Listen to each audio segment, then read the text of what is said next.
Welcome back to the Tim Weichselbaum Show. I am coming to you right now at 4:30 in the morning. That's podcasting time. We're in podcast time zone. That's when crazy people podcast. I'm not crazy. I'm not like a crazy person, but I'm very abnormal. I'm very not normal. And that's not a fun thing to say. It's like, yeah, I'm weird.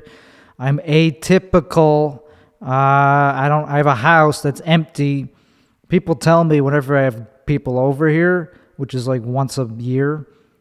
So like one person came so far. They're like, pretty much all of them. They're like, hey, when are you getting furniture? And I go, still never probably. Yep. I'm not into. I don't care about that. I would have gotten it probably by now if I wanted some.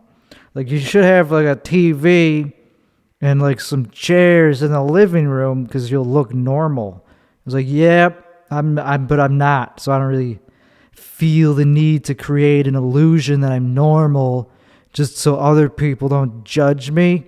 Because like, it's my fucking house. If you're so insecure that you need your house to look good or normal to feel good about yourself, I don't. I keep it clean to a standard that I feel comfortable with. But if other people are uncomfortable with it, I don't give a fuck. They could think I'm a fucking slime ball for all I care. And I'm a reverse hoarder. I do the opposite. I throw shit out that you're not even supposed to throw out. They're like, hey, you should hoard that. You should hoard onto that for a little while. You should just be throwing away all that useful cotton or whatever I'm throwing out. I don't know, cotton balls, whatever I'm throwing. I don't know why I said that. You're not generating enough. You're throwing too many things out. Timmy Gusto, whatever. Timmy Gusto, my new stage name. That's a character that I'm building. I'm building a brand. Whether you like it or not, it's going to be set in stone, baby. Everything I do is how I'm going to do it for the rest of my life. I'm going to keep swooping my hair up and combing it to the side. I know which side to comb my hair to. I'm 32 goddamn years old. I don't need to keep experimenting with which fucking side of my head to comb to the left, okay?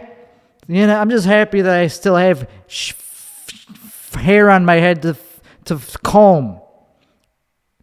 So I don't need to experiment with more changes there. So that's a permanent locked-in thing.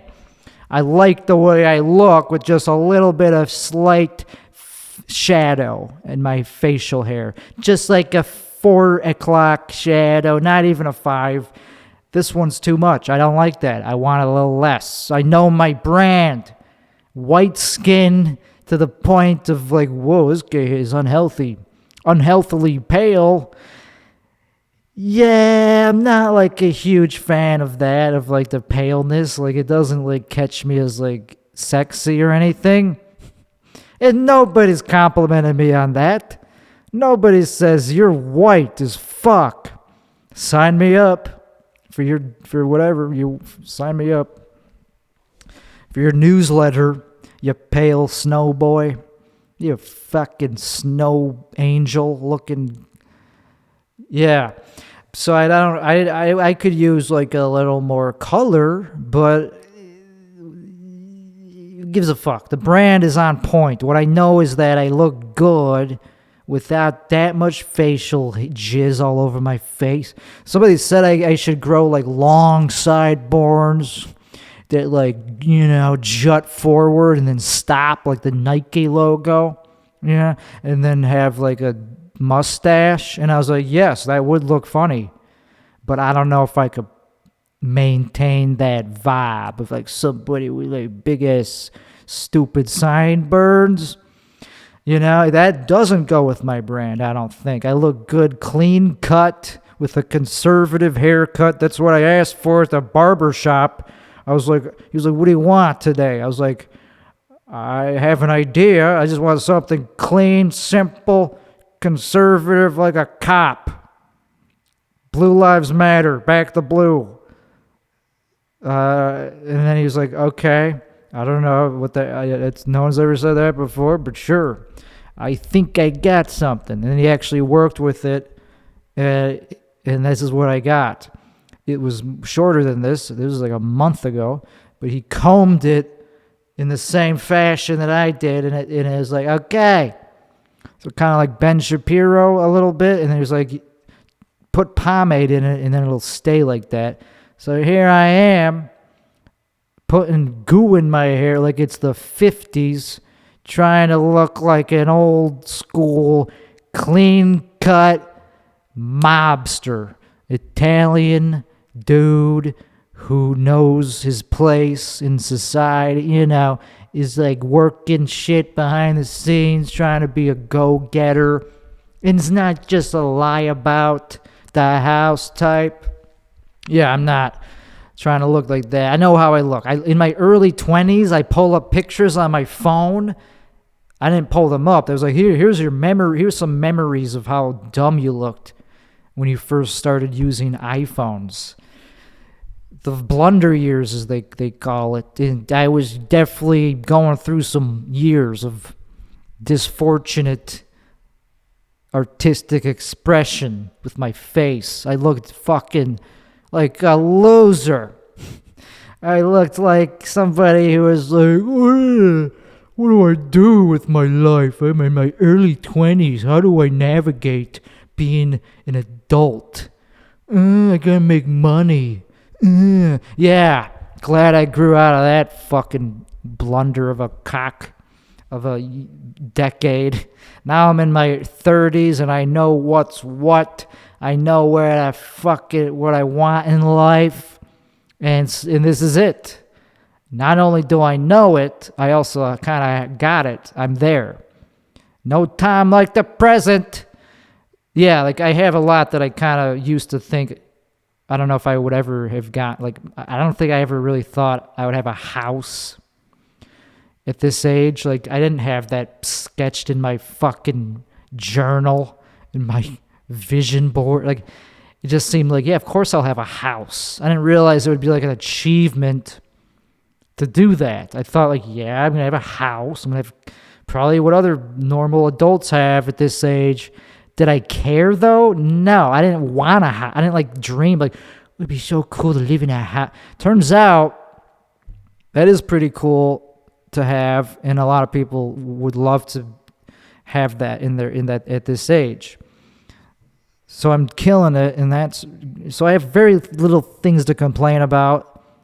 A lot to lose. That's why I like to leave this place empty, because the only thing, I can only go downhill from here. We're talking in just terms of like security and like mental. I don't know. I guess I could use something of a relationship, maybe, if it's, hey, I'm open to not being completely isolated my whole life, but I'm working from scratch. I'm learning how to tell who's worth pursuing even just a friendship with, and even that I'm not very good at. So fuck thinking about, if you can't even figure out if you're if you're friends with somebody that you that you have been hanging out with, it's like, how are you going to be ready to know who is the right spouse? Well, I do. I can already picture it. It's a petite woman, smaller than me. Hair type is not important. I don't. Who gives a fuck? Not facial structure.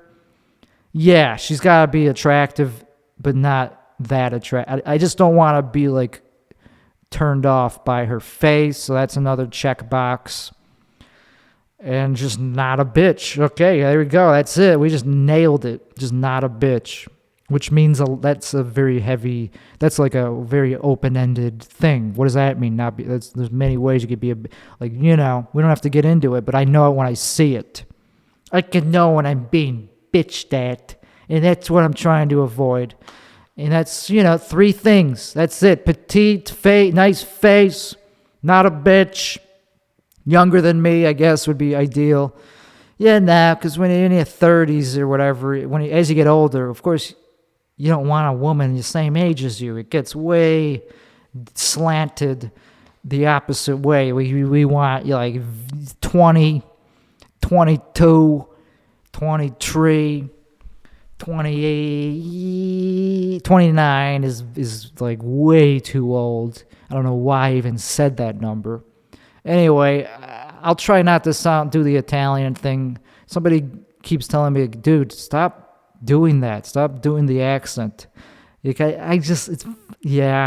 Maybe I will. Maybe I'll change it to some other accent that's not, that gets more popularity. I'll just change it to there's not a lot of white accents that I can do.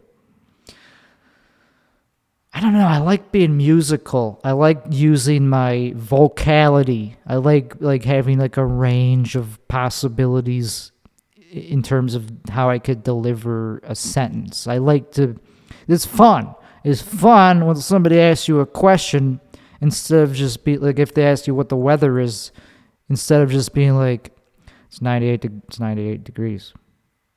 You could be like, it's 98 fucking degrees. It's fun to just talk sometimes. It's fun to put weight on certain syllables. It's fucking 98 degrees, okay?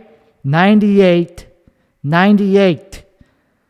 It is 98 degrees. It's impossible to talk normal when you're trying to. I can only do it when I'm pissed off. When I'm in a bad mood, I'm definitely normal sounding. When I get first thing in the for most of the day, actually, before I go on stage, I'm in a normal, depressive, fuck everything. I hate that But then if I get out, if I have a performance, then I wake up and I'll talk how I want to talk. But before that, I'm bottled up. Yeah, I'm here. Yeah, I'm here. Maybe I'll sign up for this open mic.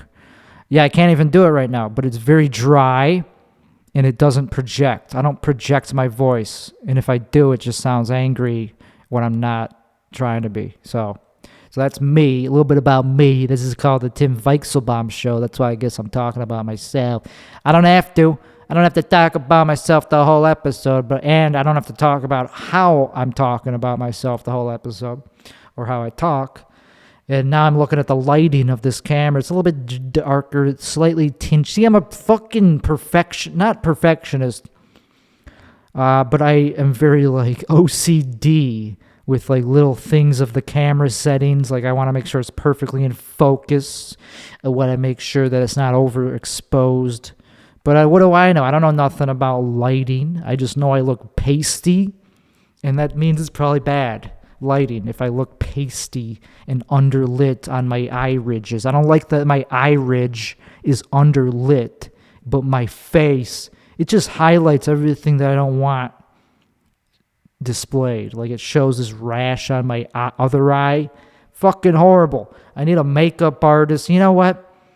I would even hire somebody to do my makeup at 4 a.m. just for this podcast to feel better about myself. And then I would do better. I do better at stuff when I feel like I look good. And that's a narcissistic trait. But I'm very honest about. That's why people dress nice sometimes. Not when they are at a formal event. They don't want to dress. Nobody wants. But it is fun sometimes to be oh, I'm excited to wear this and see how people react to my wardrobe. I'm in that golden age of my life. I'm going through those years of my life where I get to pick out my clothing, and that's a great luxury place to be in your life, where you actually get to think, what do I want to wear today? Well, not everybody can make that choice. They just have to wear whatever they got. Anyway, because, I buy T-shirts. This is a T-shirt that's new. I just got it. It's $40. Who cares? Just that I wore a color yesterday or 2 days. I wore burgundy, and then I noticed immediately that everyone else was wearing fucking burgundy. It was just one of those days where I guess everybody just woke up with the same burgundy fucking mood or whatever. And it's like, now I feel like a dick. Because that burgundy t-shirt, I debuted it thinking like, I mean, it's not like that. It was just a fucking t-shirt. But I was like, this is a brand new shirt. And it's the first, like, and now I just blend in with my brand new shirt. So anyway, this sounds boring as fuck because like it is. It's once though like I'm whining about my wardrobe not being cool enough, and that's just kind of something I never thought I would be. Okay, never mind. This goes back to my childhood. I used to wear shit just to see what would happen. Like one time I dressed up as a princess for no reason. It wasn't Halloween. Was it? Yeah, I think I did do it during Halloween, so it wasn't that weird, except for the fact that I was a fucking princess, and that was before that was like normal. So it was like, look at this guy being all ahead of the curve. He's dressed as a princess as a joke, but how edgy. So I was an edgelord even back then in like, I don't know, 5th grade. I was like, I'm going to fucking be the best. I'm going to be the most gender-bendy Halloween. And it was fun. I remember that more than any other costume. And I dressed up. One time, I just wore face paint. How fucking nuts is that? I think I did wear face paint like on my face at school, and it wasn't Halloween or anything. And people just were like, well, I respect that somehow. Like, it didn't really alienate. I don't remember it being that bad. Like, because I was a kid, maybe. I think this was like 7th grade or 6th grade. Yeah, it was that late in life. So I was like 12. And I went to school. It was covered in face paint. And nobody gave a fuck. They're like, hey, I kind of like that. Like, it's like, I guess, I don't know. I wasn't bullied enough to not do it, to stop doing it. And I was like, hey, I guess I did it. I don't know. I like to pull off stunts. I do things that are high risk, low reward. And that's, but also sometimes it does pay off. Sometimes it's not even that high risk, but high reward if you plan it out. If you go through enough negative things or you lose money on something, that could motivate you to figure out how to earn it back. It's like, you know what? I lost a lot of money, so I'm going to try extra hard to make up for it, to get over the shame of losing it in the first place. And that could pay a dividend that rewards you higher than the initial risk or loss. If you work hard to think of something new that hasn't been done before, you could become a billionaire. Like, there's still room for more genius inventions and services and apps that could make $100,000 a day. You just have to figure out, what does the world want or need that it doesn't know it needs, because it's a new thing. It's a brand new, innovative idea. That happens all the time. And then you have these new tech billionaires moving to Austin and buying huge mansions.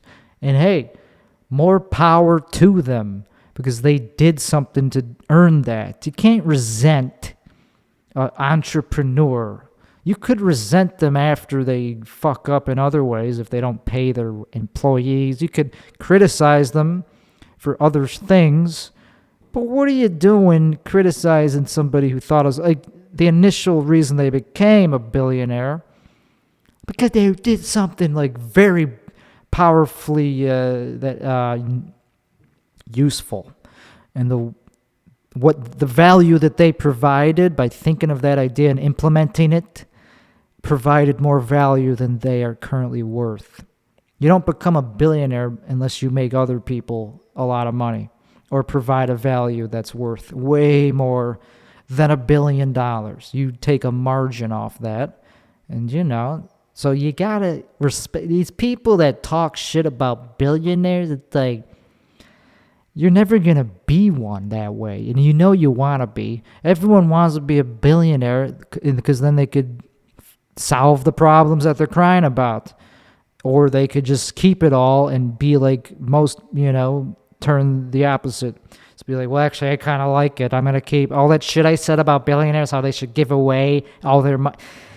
Never mind. I just didn't know. I just didn't know what it was like to have that, and that, other people don't deserve it. So after all, in retrospect, I was dumb. I was naive. It's way better to have $1 billion than it's not. So I'm going to keep it. Of course, most of those people would keep it if they just became a billionaire overnight. Or at least, maybe not overnight. Because if it happens overnight, who gives a fuck? Yeah, I'll give away $100 million, whatever. Then you're not a billionaire anymore. But then if you invest the rest of the 900, you will definitely still be you'll get back to being a billionaire in like a year. 10 years, like a couple of years, you'll be right back to being a billionaire. Because that's about 10% or something like that.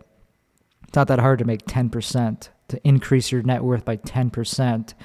It's pretty easy if you already don't need 99% of it. If you're not living off that much of it, so if you're conservative with your money, if you have $900 million, hopefully you're not spending $10 million a year if you don't need to. Like, if you're not making that much, you should only, like, it just depends on your influx and your outflux and your...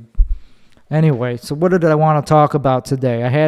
I've been talking about myself a lot. I did a podcast earlier, about 8 hours ago, something like that, with Ryan Joseph. I was a guest on his podcast. We did it right here in this same studio that I'm doing it right here in.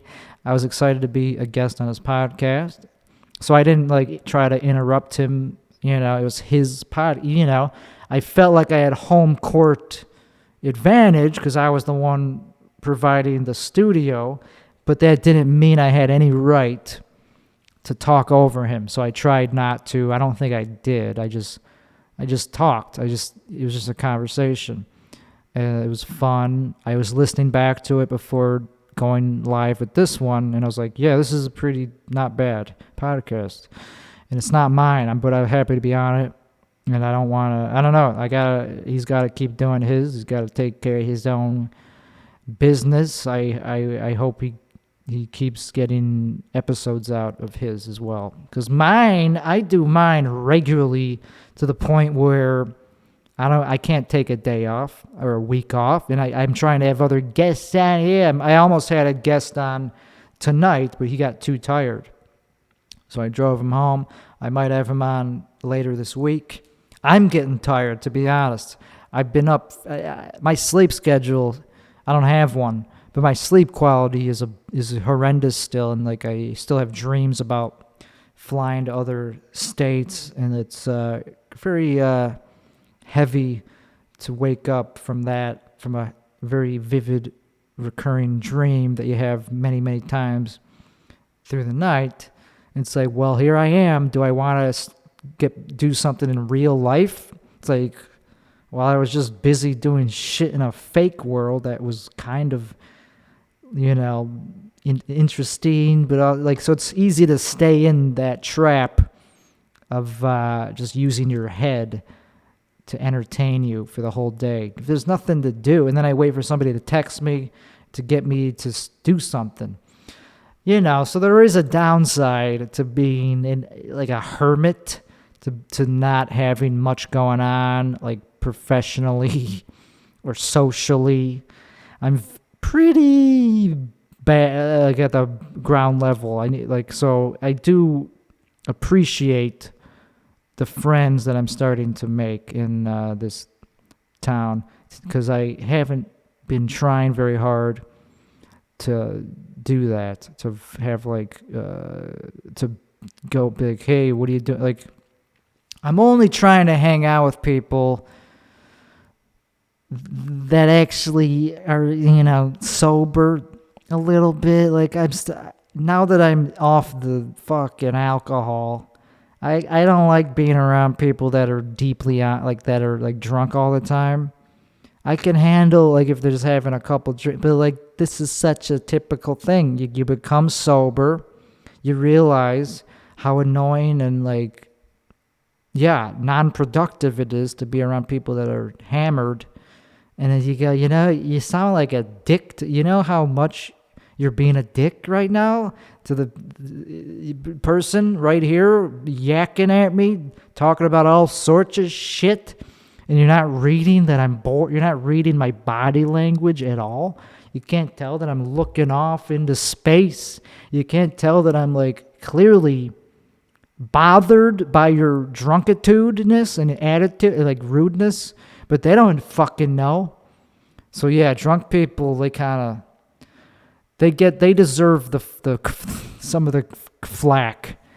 So I'm trying to make friends with people that don't drink, and I've met a couple, and it's, they're pretty regular in my life. They're in my group. So I don't take that, even if they're a little bit like, if they bug me in certain ways, I can't let that. That's what my problem is like if somebody bugs me, I can't let it go. Sometimes like I bring it up, and I let it fester. But I gotta learn to not do that, because that's not being very fair and polite. Because it's not like I don't do shit that bugs them. But if I do, I try to, at least address why. I'll try not to do it if I think it's like an unfair thing. Like sometimes some things you can't change. So you just got to respect your people's boundaries if you're trying to like have a long-term friendship with them. And we all need somebody to hang out with. It helps. It gives you a reason to look forward to something, or like hang out at a place that you wouldn't normally want to hang out at. Like if there's like not very many things to do, and you know that there's at least somebody that you could do nothing with, it's more fun to do nothing than to do jack, to just sit at home. That's the worst. When you're an extrovert, or when you're in an extroverted mood. I'm not an extrovert. But when you're like, fuck, I gotta go out, I gotta do something today, and then you find out that there's nothing going on and nobody to do anything with. It's like good to at least have one person. So yeah, you gotta have that. It's good. I like hanging out with comics, so they also kind of have to be a comic. Or if I haven't been friends with anybody that's not a comic since I started doing comedy. So they got to be in the game. They got to hopefully not be a dick and tell me I suck all the time. Like, that's not helpful. I don't like when people make me feel like I'm not talented. I want to feel validated, I guess, but not to the extreme level of narcissism, where I'm like high maintenance and like have to be complimented after every set. That's too high maintenance, and I don't try to burden people with my ego that much. But everyone has one, and there's, I expect some level of, reinforcement when I'm going through like a negative whatever. Like, I just like to be able to complain to somebody and have them say something back that shows that they could kind of at least sympathize or try to make light of, like, try to give me make me laugh about it. That's probably the ideal thing, is they bring levity. If I'm going through something that I feel like is bothering me and I tell somebody, they make me laugh about it, that's probably the best thing you could ask for, But you don't always get some people that can understand you to that degree, that you also have the same sense of humor. That's very, very, yeah. So people with the same sense of humor, that's who I really want to be friends with. But then they might have other things wrong with them, like they're like bad, maybe they're like just gonna fuck me over in some way. Who the fuck knows? But I just know that my ideal friendship is somebody that has the exact same sense of humor. And I've had that in high school. I had one dude I was friends with, and we were fucking super in sync.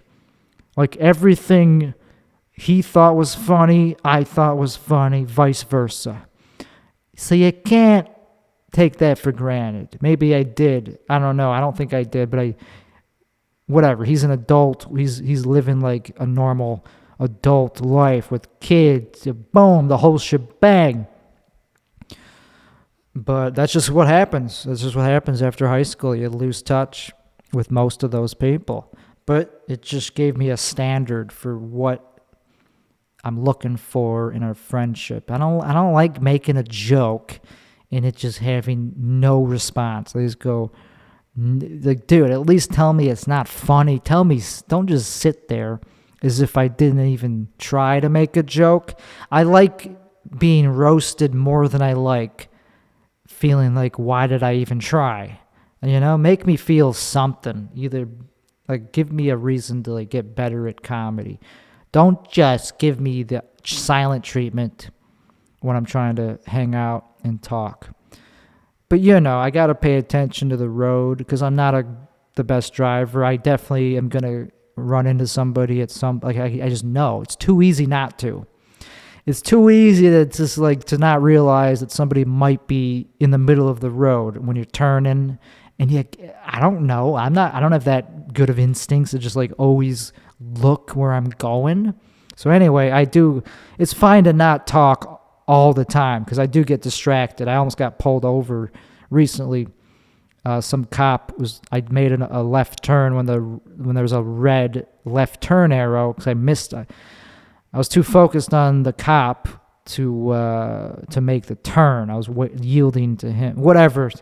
And so I ran a red, and he started following me. So I drove perfectly, and he was like, if I wasn't going to a call, you'd get a ticket. And I was like, yeah, sorry. And, I would have deserved the tickets, but so I got to pay attention. It's so easy to do, just to run a light. And people run lights here all the fucking time. I run them when I'm like halfway in the intersection, and that kind of counts, but not really. You're not supposed to enter the intersection when it's turning yellow if you have enough time to stop. If you don't have enough time to stop is the only time you're allowed to continue on. So I see people running into the intersection when it's red. You're not supposed to ever do that when it's red, unless I guess you'd have to completely slam on it, unless you already are in the intersection or something. But people do it all the fucking time in Texas, so you got to pay attention to the oncoming lane or the cross lane. You gotta, and even if you got the green, you gotta be like, okay, I know I got the green, but there might be some asshole barreling down the perpendicular. So you got to be a defensive driver in this town, in any town, but especially this one. When you get outside of the city limits, it gets a little tamer. When you're on like in the middle of Texas, people actually move to the side.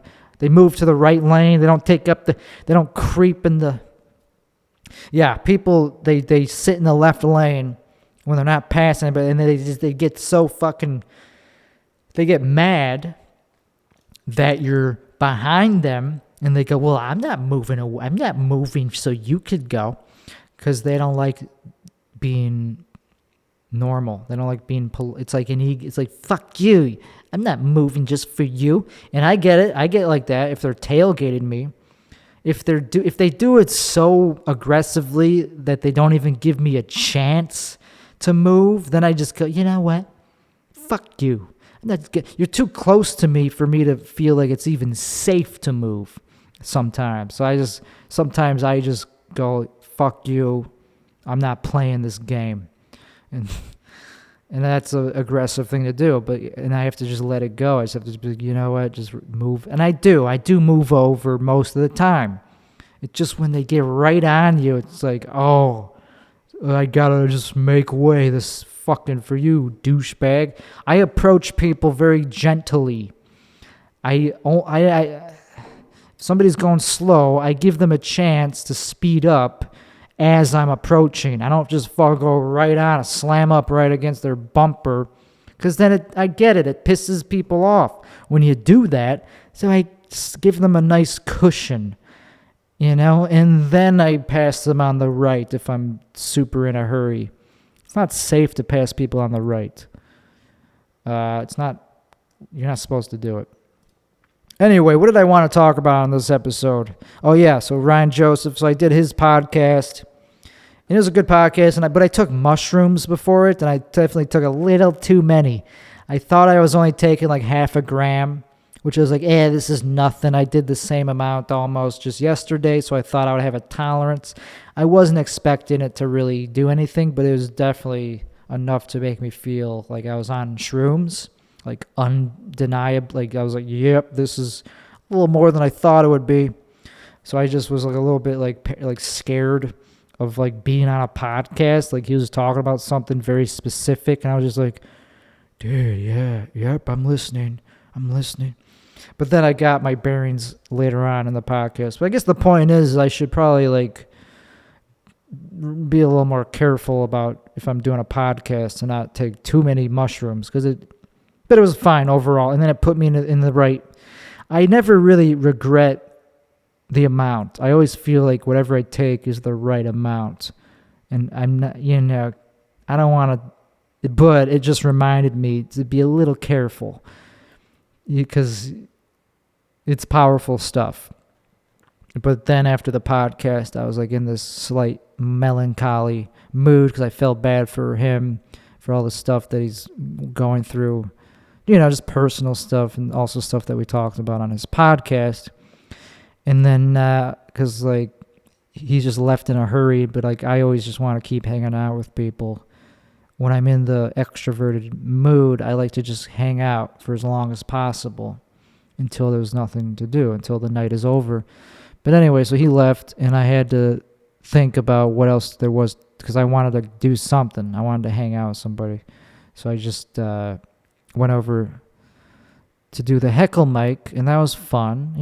I wasn't in the mood for it at first, but I was like, whatever, just get into it, just get in the mood, just yell, just burn bridge, just like do in a fake fun way, pretend that you hate everybody. It's fun.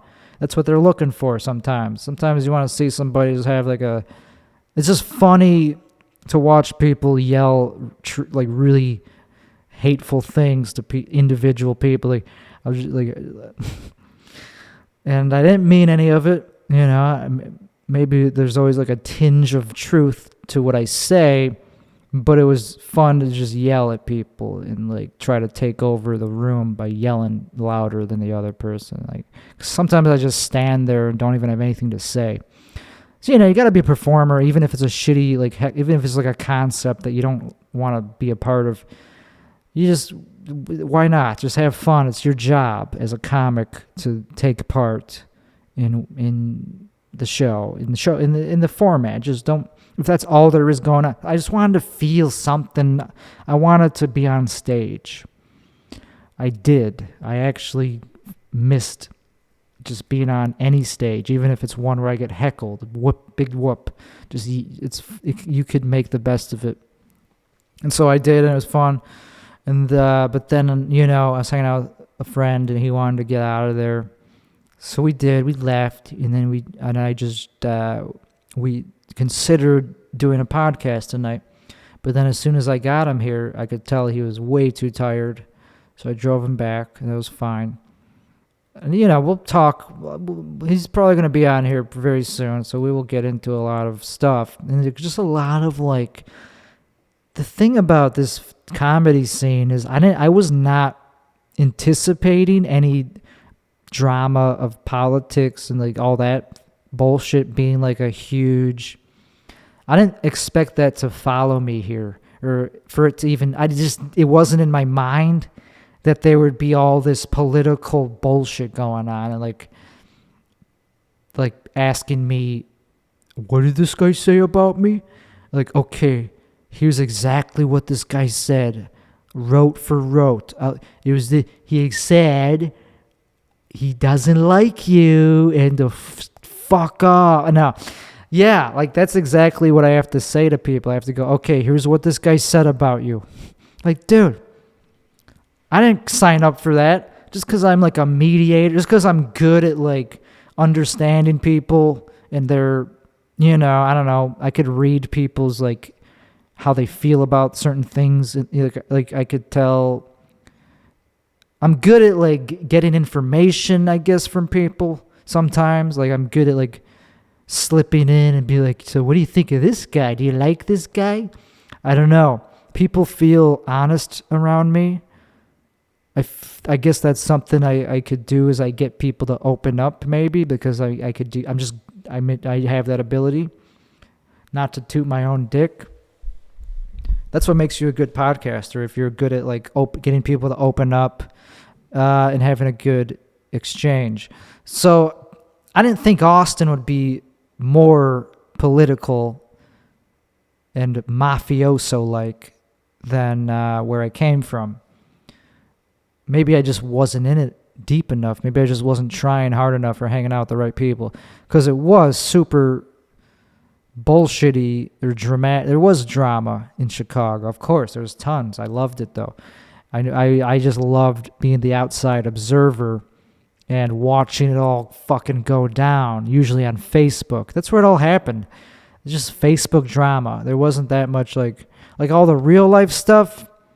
That was boring. I like to see it on the internet unfold before my eyes because that feels more, for some reason, the digital world to me is more real than the real world. Because if you just talk shit about, like I had some people I was not friendly with, like some people I was definitely like, I was like, okay, I fucking don't like this guy. And we kind of like formed like this negativity and like like anytime I saw them, I was like, are we cool? It's like, well, can we be cool? Can we squash this beef that we have? And I was like, yeah, there's nothing. But I still kind of resent them, even though I was like, yeah, there's no beef, brother. I didn't mean any of that bullshit. But then I still definitely did. I did mean a lot of it, and I probably should have been even meaner in retro. I should have stood up for myself even more, to be honest. So I guess there is some of that, but it's probably going to happen here. Like, there's probably going to be people that I just won't be able to talk. Like, of course, there's going to be people that say, oh, this guy, gotta fucking avoid eye contact. But I don't care. I kind of got over the whole caring if people are talking shit about me, because first of all, that's a presumptuous thing to think. Oh, I hope people aren't. I wonder what people are saying about me. Like, that's who. For them to even be doing that is already like you're too self-involved to even care or think that they are. To suppose that there's like words flying around about you. Who gives a like? That just means you're probably doing something right. I don't if they're talking shit about. Not if they're talking shit. Nobody likes to be talked shit about, obviously, and that's probably why I avoid confrontation. It's probably why I'm nice on the surface. That's why I try to be easy to be around. I don't, nobody wants to be talked shit about, but when if it happens, it wouldn't bug me that much. Like, it seems like you're kind of supposed to talk shit about people, and like, I take it as like, yeah, have your fun. I don't know. I deserve it probably, and it's fun to just tell me, do it. And if there's things that are valid to be criticized about me, sometimes, there's a time and place to tell people, to criticize people. Like, hey, man, you know what you're doing wrong? It's this. It's like, yeah, but I didn't ask. Like, there's a way to approach somebody about something. If you have, like, this thing that you really want to tell them, you could at least, like, ask them first. Can I tell you something very, very, that you might not like? Can I give you advice that you might not like? Like, there's a way to set it up where you won't alienate them.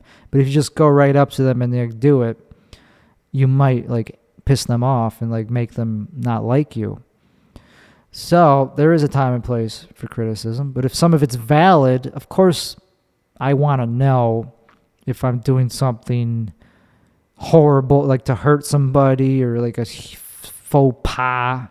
But I kind of already know. I'm old enough. I kind of already know what the faux pas are, like in social situations.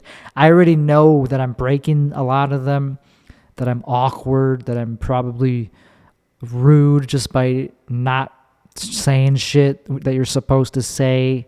Like I say thank you, but I don't say goodbye to people. Like I leave parties without saying goodbye to anybody. But that's only because it's not my party. I don't feel that comfortable there in the first place. I just don't feel like I deserve the attention of having somebody know that I'm just leaving. Like, it's like, they don't care that I'm leaving. How presumptuous. Like, hey guys, I'm gonna go now. Bye. Like, they just go, fucking, why'd you barge in, interrupt my conversation to say that you're fucking leaving? I don't care. Go walk off a bridge. That's how I look at it. That's how little self-esteem I have.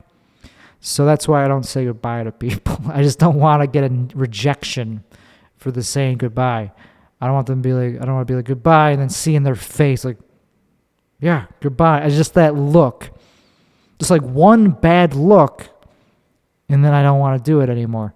It's like, oh, I'm sorry I told you. I'm saying goodbye, fuckface. If they just say it unenthusiastically, they go, yeah, bye, see ya. Like, if they just do anything that shows any disrespect, that's why I don't do it. I'm very fragile, egotistically. Like, I'm very easily insulted and like, yeah, that's not a good thing. But I'm open to change. I'm open to self-improvement. Like, I can't get mad at people for little things. I got to speak up for myself in the moment. I can't let shit slide. Like, you know, that's the passive aggressiveness that comes out if you let things fester. If you don't call people out as soon as possible, you're going to become passive aggressive. And I think I'm better than that.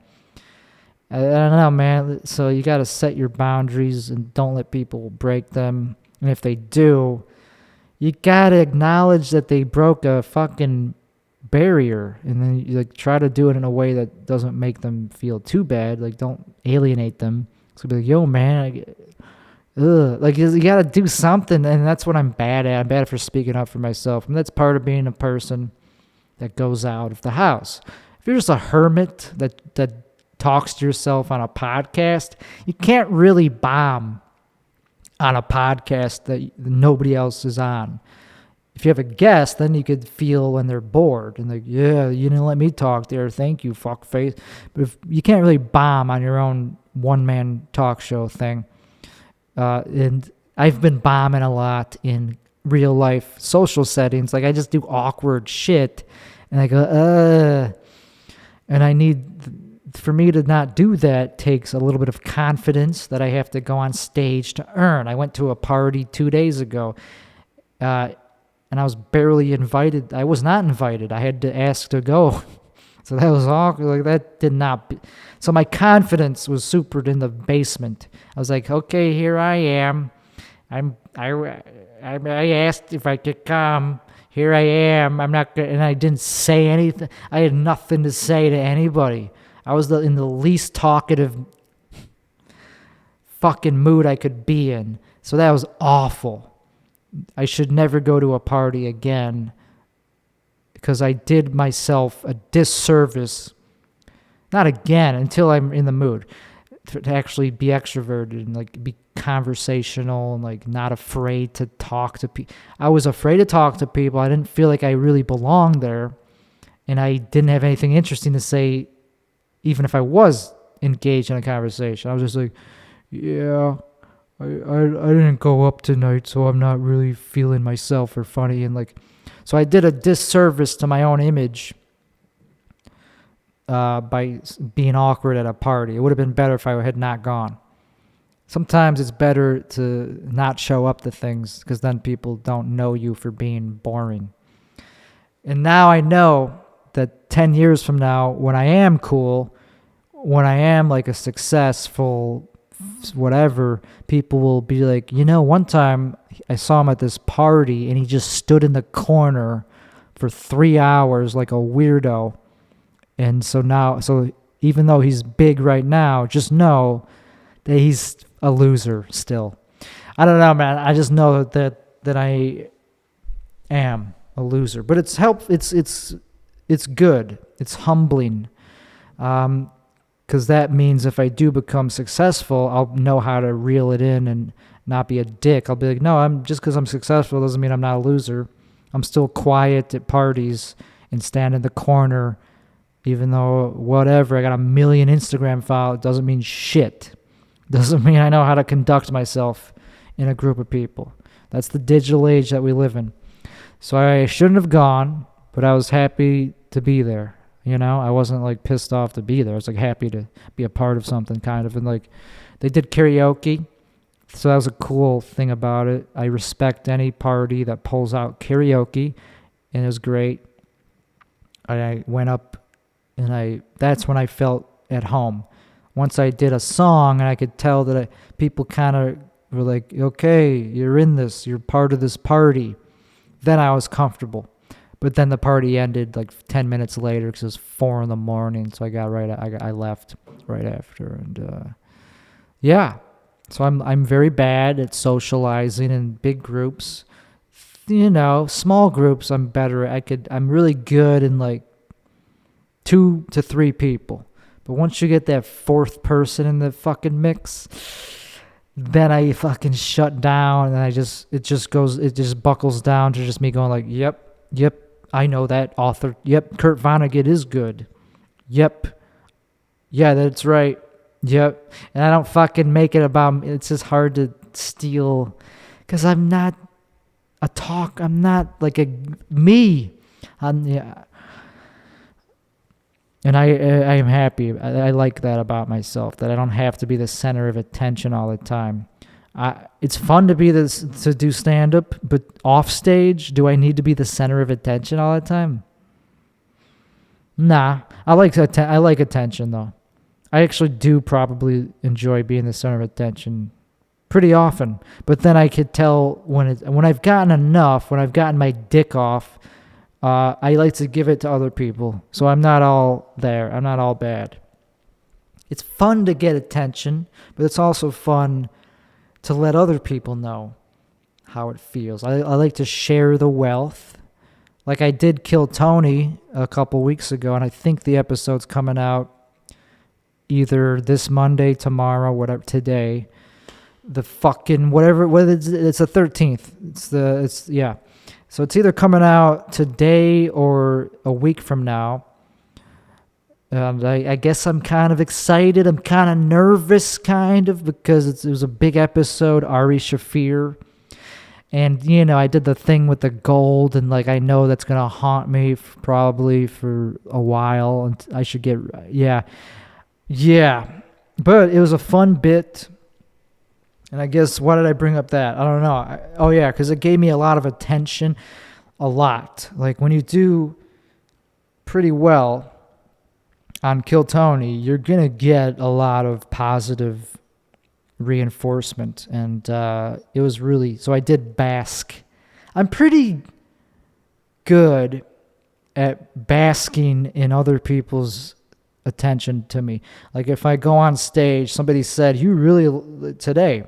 At the heckle mic, I got on stage, and he's like, you really liked when they clapped for you. I was like, now that you mention it, I do remember kind of enjoying that, but it was subconscious. But yeah, I remember having like a high energy entrance to the stage. And I probably did something like yeah, like something to show that I was part of it and basking in it. But what's wrong with that? Is there anything wrong with that? I don't know. Not if you deserve it, not if you earned it, I don't think. I think that's the whole fun of being an entertainer. It's like part of it is to take a bow. To be like, you're fucking, yay, fuck you. And then like, that's part of it. Showbiz there's something glamorous about it. And that's it. That's all it is. The only part that's glamorous is the airplanes, the private, there's a lot that's glamorous about it if you're successful. But if you're not successful, the only glamour is that sometimes people get excited to see you go on stage. So of course I'm going to enjoy it. In Kill Tony, a lot of people after the show were like, hey man, I'm a fan of you. Take a picture with me. And that, I guess, strokes my ego a little bit. But it didn't last that long. I don't know. I know what I need to do. I know that, I'm not that great. And that's just how it goes. Like, the longer you do something, you start to have a more realistic... This is what the Dunning-Kruger is. I talked about it before, but I didn't explain it right. Like, the Dunning-Kruger, you start off by thinking that you're really good at something when you actually suck. But then as your competence goes up a little bit, then it drops right back down to like, oh no, I actually suck at this. But then as you genuinely get more competent at something, your confidence slowly goes up. Your perception of how good you are slightly slopes very slowly upwards, and then it's like, okay, now you're good at something and you're good at it. It's real. It's not unfounded. It's like, no, I am good at this, and I know that I could be better. I'm not at the peak of competence and stand-up. So I know my limits. I know what I need to work on. I know what to push, and what to limit and what to stop doing. I don't know. Like, yeah, there's some things I should stop doing. Like, I don't like talking about wealth or money, even though I do. The intention behind it is that it's funny to flaunt your wealth, but only at the right time. You can't go up there and... There's a time and place to where flaunting about success is funny. And it's a hard laugh to get. That's why I do it. I like top shelf laughs. I don't go for the low hanging fruit. I like to get the fucking jewel at the top of the heap, top of the tree. So anyway, there's no reason to talk about names. I guess another thing that boosted my confidence, which is huge, I need external fucking validation. I'm just not able to function as a comedian. I'm not able to just have it all come from internal. I have to have a good set, and then I have to have somebody reinforce it by saying, hey, I saw your set, that was really funny. And if it's a comic that says that, that's even probably better, because it's hard to get a comic to pay attention to you. So if a comic's like, yo, man, you had me laughing, it's like, yeah, I got it. That's encouraging. But Austin is a gross, there is a big showbiz name-droppy aspect to this town. There are some famous people that come here and live here, so you rub shoulders with people that you never thought you would just be able to just go up to and mingle with. That was not as easy in LA, I was told. Some of these big, heavy, important people are just way more accessible. So it is a great, really, exciting place to be in this town for comedy. If you're actually not jaded by it, if you're actually excited to be a comedian and you like the challenge of it and you just want to focus on building better material and not too concerned with the FOMO aspect of oh, he wasn't there, I didn't run into Rogan, he didn't see my set. Oh, I was so close to him seeing my set or something like that. If you don't get too bogged down by that aspect of it, yeah, it's a great city, I guess, for comedy. Because I do get bummed out sometimes about the whole, what is it that it is, like the word, like burnt out. I get burnt out by people, just the anticipation of everybody talking about the Rogan Club. It's like, it's going to be so great when the Joe Rogan Club opens, man. Yeah, man, this city's good. This is the best. We're going to get so fucking, we're going to get so many spots. Everything's going to be great. That can really like get annoying. It's like everybody's just thinking about everybody's moving here and talking about, yeah, I heard there's a Joe Rogan. Yeah, I just started doing comedy because I heard about it. I heard stand-up comedy is like a fun thing to do. So I started doing it just a couple weeks ago. Here I am. Like, who the fuck do you think you are coming up to me talking about how you want to be a comedian? Dude, you ain't got a chance in hell to if you think you're ready to compete with some of the heavy hitters of Texas. And I haven't quite figured out how to fucking rip open every... I don't know how to make Texas people laugh, but I kind of, just by repetition, I'm starting to figure out what works. And it's not any really different from any other city. You just gotta be funny. So, there's different styles of comedy. You gotta do what you like to do and what works. And I got a style. And sometimes I fuck up completely. Sometimes I do a joke that's just hateful sounding. It's like, was that a joke, or is he actually just doing hate speech up there? It's like, well, both. Actually, I don't even know if I was going for a laugh. Sometimes I just read shit off my phone that's just me being serious about something I was just yelling about on my phone, just writing down, and I read it not knowing if there's a punchline coming. I was going, well, that was not a joke. It was just me being very like mad. So never mind on that one. Pretend that one, yeah. Sorry, accidentally did something hateful there. Not really. Hate is I don't like being hateful. I think if you're going for a laugh, you could say whatever you want as long as there's an intent behind it to get to the laugh. There's many types of comedy. Like I like to push the envelope just for the sake of seeing what I could get away with. It's not that I'm saying anything that's true or what I actually believe. I'm just saying, hey, what if I did a joke about this, endorsing this, like just saying something so obviously over the top, like saying, don't you talk about the Klan like that. They're my friends. Like just saying something like that. Taking the opposite side of history. I like to do that.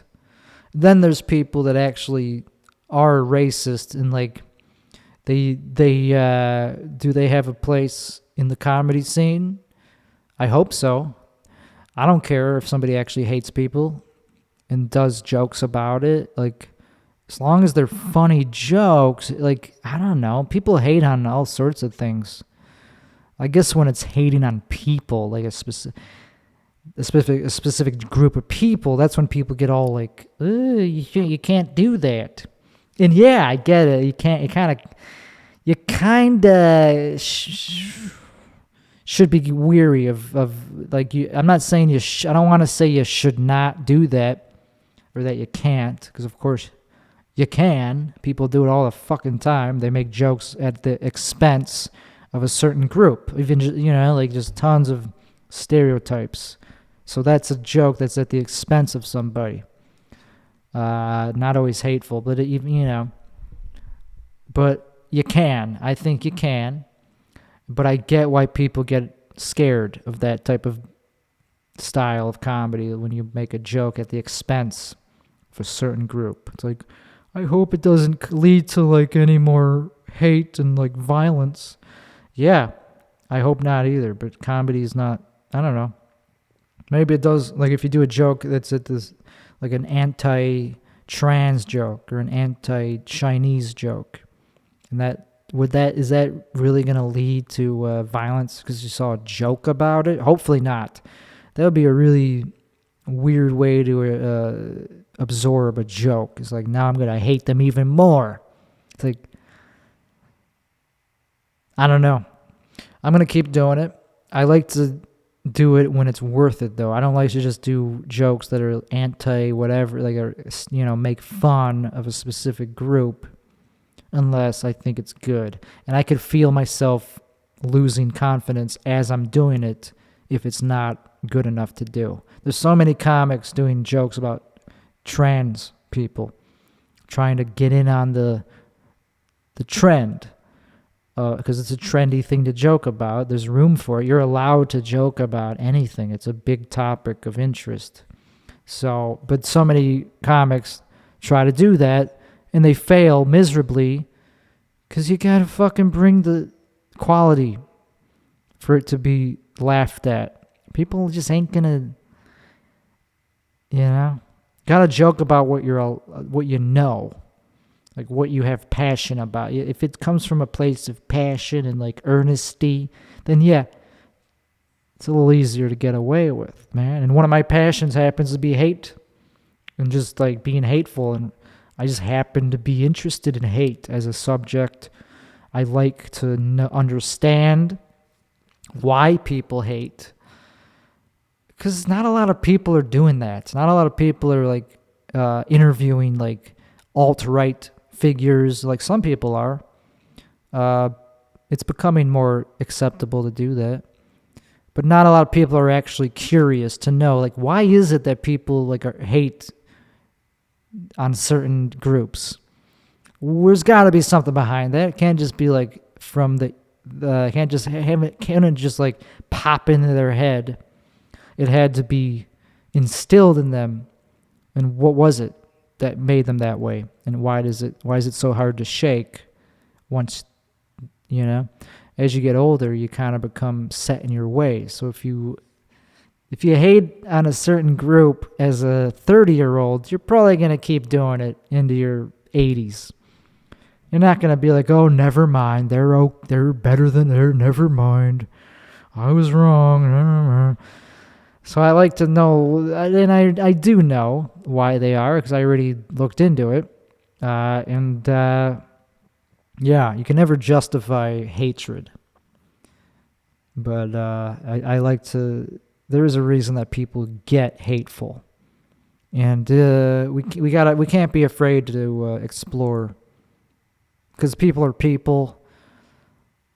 I'm very good at seeing people I see the innocence in people. I could never be a judge, because I would let everybody go.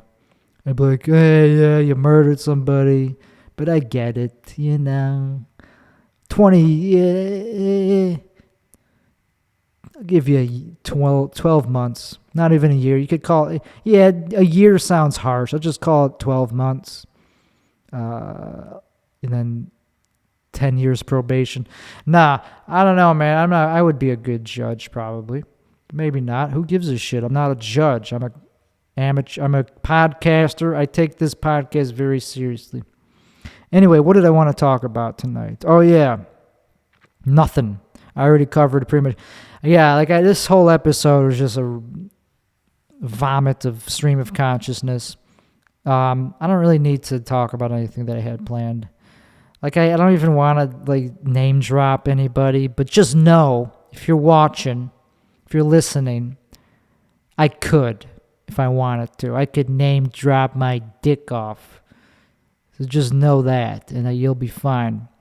So anyway, my kid Tony, I don't know, I guess I'll probably keep talking. I'll probably have more to say next week after it comes out. Hopefully I could figure out. I did a road gig. Did I talk about this?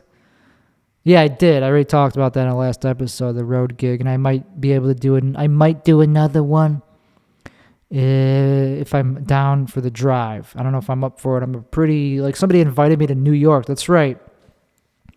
My friend got booked for a bunch of shit in New York, and for some reason he wants me to come with and like help him, just have somebody there with him to hang out with and go to the shows with, and he would try to help me out to get on shows. But I don't have like the thrust and the get up and go to do it. It's not that I have zero confidence in myself, it's just I don't feel like spending money on a plane ticket. I just feel like I feel cheap right now. But I guess I could maybe scrounge up the money for a plane ticket and like hotel. But that shit is expensive and like, the point is like I have a lot going on, or at least I could have a lot going on. I'm doing fine. I'm going to keep going to life. I'm going to keep showing up for this. This was fun. This was episode 34 of the Tim Weichselbaum Show. Have a good week, y'all.